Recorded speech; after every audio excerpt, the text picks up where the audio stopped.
ഞങ്ങൾ ഭിന്നശേഷിക്കാരാണ്, ഭിന്നശേഷി ജീവനക്കാരാണ്.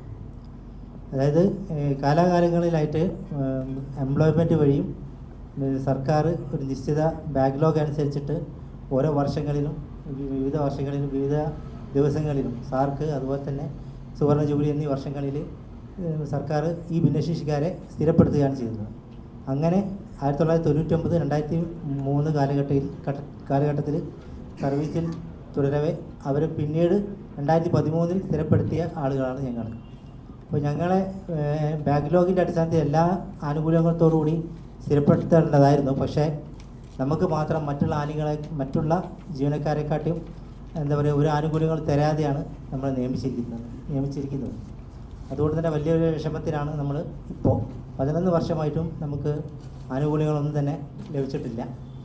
അപ്പോൾ ഇതിനെ തുടർന്ന് നമ്മൾ സർക്കാരിനെ സമീപിച്ചിട്ടുണ്ട്. സർക്കാരിൽ നിന്ന് നമ്മൾ വിശ്വാസം അർപ്പിച്ചുകൊണ്ട് തന്നെ മുന്നോട്ട് പോവുകയാണ്. ഇപ്പോൾ ഇപ്പം കാര്യത്തിൽ കിടക്കാം, ഈ വരുന്ന ഡിസംബർ 2-ന് നമ്മൾ ഈ സൂപ്പർനുമറി ജീവനക്കാരും അവരുടെ കുടുംബാംഗങ്ങളും, കാരണം നമുക്ക് ഒരുപാട് പ്രയാസങ്ങളുണ്ട്. എന്നിരുന്നാലും തന്നെ നമ്മൾ അങ്ങനെ ഒരു കൂട്ടായ്മ, ഒരു സംഘടന ഉണ്ടാക്കി ആ സംഘടനയുടെ കീഴിൽ നമ്മളിങ്ങനെ ഒരു കുടുംബ സംഗമം, സ്നേഹസംഗമം നടത്തുകയാണ്. അപ്പോൾ ഈ സ്നേഹസംഗമം ക്ഷണിക്കാനാണ് നിങ്ങളെല്ലാവരെയും ഞങ്ങൾ വിളിച്ചത്. ഇതിന് മറ്റൊരു പ്രത്യേകതയും കൂടി ഉണ്ട്. നിങ്ങൾക്കറിയാം, ജീവനക്കാരെ സംബന്ധിച്ചിടത്തോളം ഓരോ ആനുകൂല്യങ്ങൾ നേടുമ്പോൾ നിങ്ങൾ പോലും പറയുമ്പോൾ ഇവർക്ക് ഒന്ന് കിട്ടി വീണ്ടും എന്ത്, ഇവർക്ക് ഇത് തന്നെയാണല്ലോ പണിയെന്ന്. പക്ഷെ ഞങ്ങൾക്ക് അതല്ല. ഞങ്ങൾ ഈ സംഘടനയുടെ വേറൊരു പ്രത്യേകത എന്ന് പറയുന്നത്, ഇപ്പോൾ നിങ്ങൾക്കറിയാം, ഇപ്പോൾ തന്നെ അനുഭവിച്ച ഓരോ അനുഭവങ്ങളും അങ്ങനെ തന്നെയാണ്. കാരണം നമ്മളിപ്പോൾ ജീവനക്കാരെ നമുക്ക് ആനുകൂല്യങ്ങൾ കുറവാണെങ്കിലും നമ്മൾ ഇത്രയും ജീവനക്കാരായിട്ടുള്ള ആളുകൾ ഒരു സംഘടന രൂപീകരിച്ചിട്ടുണ്ട്. അത് എന്തിനാന്ന് വെച്ചാൽ, നമുക്ക് ഇപ്പോഴും നിങ്ങൾക്ക് തന്നെ അറിയാം, അപ്പോൾ നിങ്ങളുടെ മക്കളോ നിങ്ങൾക്ക് അറിയുന്നവരൊക്കെ തന്നെ ഭിന്നശേഷിക്കാരുണ്ടാവും. അവർക്ക് ഇപ്പോഴും ജോലിയോ മറ്റുള്ള ആനുകൂല്യമോ ഒന്നും തന്നെ ലഭിക്കുന്നില്ല. അപ്പോൾ ഈ നിൽക്കുന്ന ഇത്രയും ജീവനക്കാർ, അവർക്ക് വേണ്ടിയാണ് നമ്മൾ പ്രവർത്തിക്കുന്നത്. അതായത് ഭാവിയിൽ ഫ്യൂച്ചറിൽ ഇനി വരുന്ന ഒരു ഭിന്നശേഷിക്കാരൻ, ഇപ്പോൾ ഈ നിമിഷം വരെ പ്രസവിച്ച് വീഴുന്ന ഒരു ഭിന്നശേഷിക്കാരന് പോലും ആനുകൂല്യങ്ങൾ നഷ്ടപ്പെടരുത്. അവർക്ക് വേണ്ടിയിട്ടാണ് ഈ സംഘടന നിലകൊള്ളുന്നത്. അത് ഈ ജീവനക്കാർ ഇപ്പോൾ ഈ സ്നേഹസംഗമം നടത്തുന്നത് തന്നെ അവരുടെ കയ്യിൽ നിന്നാണ് ചിലവാക്കിയിട്ടാണ് നമ്മൾ ഈ കാര്യങ്ങളൊക്കെ നടത്തുന്നത്. ഈ നമ്മൾ പറഞ്ഞിരിക്കുന്ന സ്നേഹസംഗമം നടത്തുന്നത് സത്യൻ മെമ്മോറിയൽ ഹാളിലാണ്. അവിടെ നിങ്ങൾക്കറിയാം എത്രയാണ് അതിൻ്റെ റെൻ്റ് എന്ന്.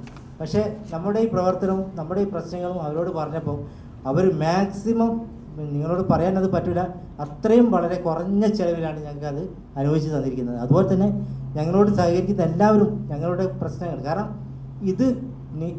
ഇതിനെ പ്രോത്സാഹിപ്പിക്കേണ്ടത് മാധ്യമ സുഹൃത്തുക്കളായ നിങ്ങളാണ്. കാരണം ഇപ്പോൾ ഈ ഭിന്നശേഷിക്കാർ ഇനി വരാൻ പോകുന്ന ആളുകൾക്ക് അവർക്ക് വേണ്ടിയിട്ടാണ് നമ്മൾ ഇവിടെ നിൽക്കുന്നത്. കാരണം അവരെ സംരക്ഷിക്കണം, അവർക്ക് ജോലി കൊടുക്കണം, അവർക്ക് എന്തെല്ലാം ആനുകൂല്യങ്ങളുണ്ടോ അത് കിട്ടണം. ഇപ്പോൾ സർക്കാർ ലെവലിൽ എല്ലാ ആനുകൂല്യങ്ങളും നമ്മൾ നൽകുന്നുണ്ടെങ്കിലും പക്ഷെ ഇതൊന്നും എല്ലായിടത്തും എത്തുന്നില്ല എന്നാണ് സത്യം. കാരണം ഭിന്നശേഷിക്കാർ ഇപ്പോഴും ഒരു വിരൂപിയായിട്ടാണ് എല്ലാവരും ഇപ്പോഴും സമൂഹം കാണുന്നത്. അത് മാറണം. അത് മാറാൻ വേണ്ടിയിട്ടാണ് ഈ ജീവനക്കാരെ ഞങ്ങൾ എത്ര കാലം പെൻഷൻ വരെ നിൽക്കുമെന്നറിയില്ല, അത്രയും കാലം നമ്മൾ ഇത്രയും ആളുകൾ തീർച്ചയായിട്ടും അതിനൊരു പ്രൊട്ടക്ഷൻ നൽകും. അതിന് വേണ്ടിയിട്ടാണ് ഈ സംഘടന നിലകൊള്ളുന്നത്. ഇത് സമൂഹത്തിന് നന്മയ്ക്ക് വേണ്ടിയിട്ടാണ്, പ്രൊട്ടക്ഷൻ ചെയ്യാൻ, ഇവരെ ഇത്രയും ഭിന്നശേഷിക്കാരെ പ്രൊട്ടക്ഷൻ ചെയ്യാൻ വേണ്ടിയിട്ടാണ്. നമുക്ക് ഒരുപാട് പ്രശ്നങ്ങളുണ്ട്, നമുക്ക് ആനുകൂല്യമൊന്നും തരുന്നില്ല. അതിനുവേണ്ടി നമ്മൾ നിവേദനവും എല്ലാം കൊടുത്തിട്ടുണ്ട്, മന്ത്രിയെ ക്ഷണിച്ചിട്ടുണ്ട്, മന്ത്രിയോടൊക്കെ പറഞ്ഞിട്ടുണ്ട്, എല്ലാവരോടും പറഞ്ഞിട്ടുണ്ട്, സർക്കാർ ഭരിക്കുന്ന പാർട്ടിയോടും പറഞ്ഞിട്ടുണ്ട്, എല്ലാവരോടും നമ്മൾ ധരിപ്പിച്ചിട്ടുണ്ട്.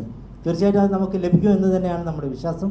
അപ്പോൾ ഈ ഒരു സ്നേഹസംഗമം നിങ്ങൾ മാക്സിമം ഞങ്ങൾ സപ്പോർട്ട് ചെയ്യുക. കാരണം ഈ സ്നേഹസംഗമം ഞങ്ങൾക്ക് പ്രശസ്തി നേടാനല്ല. ദയവേദി വേണമെങ്കിൽ നിങ്ങൾക്ക് ഇങ്ങനെ ചെയ്യാം, പത്രമാധ്യമങ്ങളിൽ ഞങ്ങൾ ആരെയും പേര് വെക്കണ്ട. കാരണം ഇങ്ങനെ സ്നേഹസംഗമം നടക്കുന്നുണ്ട്, ഭിന്നശേഷിക്കാർക്ക് വേണ്ടിയിട്ടാണ്. ഇത് ഞങ്ങൾക്ക് വേണ്ടിയിട്ടല്ല, വരുന്ന ഇനി ഈ സമൂഹത്തിൽ നിങ്ങൾക്ക് തന്നെ അറിയാം ഒരുപാട് പേര് കഷ്ടപ്പെടുന്നുണ്ട്, അവരെ പ്രൊട്ടക്റ്റ് ചെയ്യാനാണ്. കാരണം ഇത് നമുക്ക് പ്രശസ്തി നേടാനാണ്. അങ്ങനെ പ്രശസ്തി നേടാൻ നിങ്ങൾ ആരും നമ്മുടെ പേര് വെക്കണ്ട, നമ്മുടെ സംഘടന പേര് വെക്കണമെന്നുമില്ല.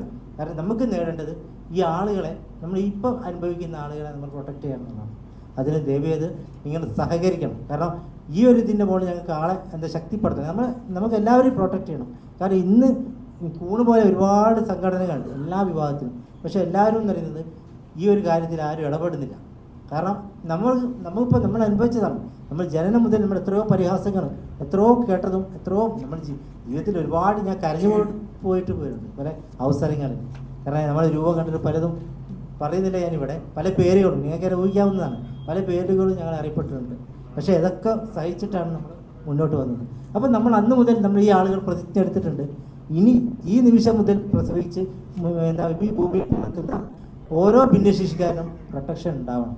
അത് തീർച്ചയായിട്ടും നമ്മുടെ ഈ നിൽക്കുന്ന ആളുകളുടെ ജീവൻ ഉള്ളിടത്തോളം കാലം അത് നടപ്പിലാക്കുക തന്നെ ചെയ്യും, അതിനുവേണ്ടി പോരാടുക തന്നെ ചെയ്യും. അതിൻ്റെ സൂചകമായിട്ടാണ് നമ്മൾ ഈ സ്നേഹസംഗമം നടത്തുന്നത്. എല്ലാവരും ഉൾക്കൊണ്ടിട്ട് അവരുടെ വിഷമങ്ങൾ കേൾക്കും, അത് സർക്കാരിനെ അറിയിക്കും, അതിനുവേണ്ടി ഫോളോ അപ്പ് നടത്തും. അതുപോലെ തന്നെ ഞങ്ങളുടെ വിഷയം ഇതുപോലെ തന്നെ ഒരുപാട് പ്രയാസമുണ്ട്. സൂപ്പർ നമ്പർ ജീവനക്കാർ അവർക്ക് ആനുകൂല്യങ്ങൾ സാധാരണ ജീവനക്കാരെ പോലെ ഒന്നും തന്നെ ലഭിക്കുന്നില്ല. ഒരു എന്താ പറയുക ഗ്രേഡോ ആശ്രിത നിയമനമോ മറ്റോ ഇപ്പോൾ എന്തെങ്കിലും സംഭവിച്ചു പോയാൽ നമ്മുടെ ആളുകൾ ഇപ്പം സർവീസിലേക്ക് ഒരുപാട് പേര് മരണപ്പെട്ടു പോയിട്ടുണ്ട്. അവരൊക്കെ തന്നെ വളരെ ദുഃഖത്തിലാണ്.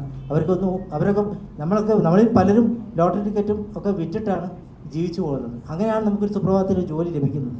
ജോലി ഇട്ട് ലോണൊക്കെ എടുത്ത് വീടൊക്കെ പൂർത്തിയാകുന്നതിന് മുമ്പ് പെട്ടെന്ന് ഒരു ആക്സിഡൻറ്റ് അല്ലെങ്കിൽ പെട്ടെന്ന് എന്തെങ്കിലും ഹൃദയാഘാതം വന്ന് മരണപ്പെട്ട ഒരുപാട് പേരുണ്ട്. അവരുടെ കുടുംബങ്ങൾക്കോ ബാങ്ക് ലോണോ മറ്റുള്ള പ്രയാസങ്ങളാൽ ബുദ്ധിമുട്ട് അനുഭവിക്കുന്നവരാണ്. പക്ഷേ അവരെയൊക്കെ നമ്മൾ പ്രൊട്ടക്റ്റ് ചെയ്യുന്നുണ്ട്, അവർക്ക് വേണ്ടിയൊക്കെ നമ്മൾ ശബ്ദിക്കുന്നുണ്ട്.